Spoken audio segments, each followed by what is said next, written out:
We're in this family's, mud brick kala compound. People live in these. They're like huge, almost small fortresses built up, 10, 12 feet high with mud brick walls. And then inside of it, you have multiple generations of families living.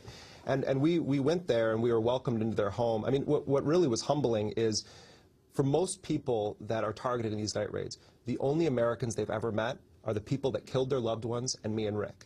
And in fact, one elder in a family that we went to visit, said to our translator, and we found out about this later, first the Americans kill us and then they want to put us on camera. We were in this family's compound where this man, 8 people were gunned down, and U.S. forces threw a fragmentation grenade into a courtyard where children were sleeping outside because it was hot. And multiple children got hit with fragments of this in the face and the stomach, and we saw the injuries on these children. What crime did they commit? People in these areas thought bandits were coming in the middle of the night. No one comes into the homes of Muslims in Afghanistan at night except bandits or the Taliban, is how people perceive it. So they fight back, and then the U.S. says, well, they fired at us.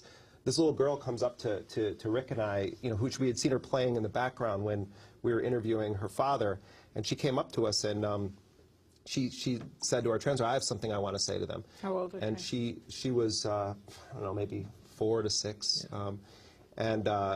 And she actually was the niece of the guy that we were interviewing, and she came up to us and she said, my daddy wasn't a Talib, but the Americans killed him anyway. And it wasn't a staged thing or anything. We had watched her the whole time playing there, and she came up. We went to another place in Paktia province where this little girl was sort of weaving back and forth and repeating this thing, and Rick was filming her, and we were thinking that she was just playing, and we were filming a kid playing in a courtyard, and our translator had a tear going down his face, and we said, what did she say? And he said she was reciting all the members of her family that were killed in the night raid. They killed my mommy, they killed my aunt, they killed my uncle, and she was a kid playing, and this is a kid who's 3 or 4 years old. We met a kid who had been shot in the stomach and in another place by U.S. Special Operations Forces. They literally shot the speech out of him. He couldn't speak. And we didn't know this until, we're documenting these things in a sort of forensic way, going through each person that was killed, how were they killed, interviewing all of the eyewitnesses. No one's ever done a thorough investigation. So what Rick and I were trying to do is piece together all these targeted killings. So we're in this place in Paktia province, and we're interviewing all these people, and there's this kid, and we see this gaping wound in his stomach.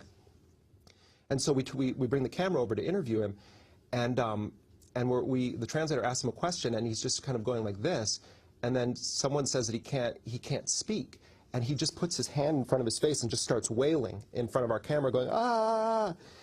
He wasn't like that before this incident. He is so traumatized. He got shot in his stomach that he literally can't speak anymore.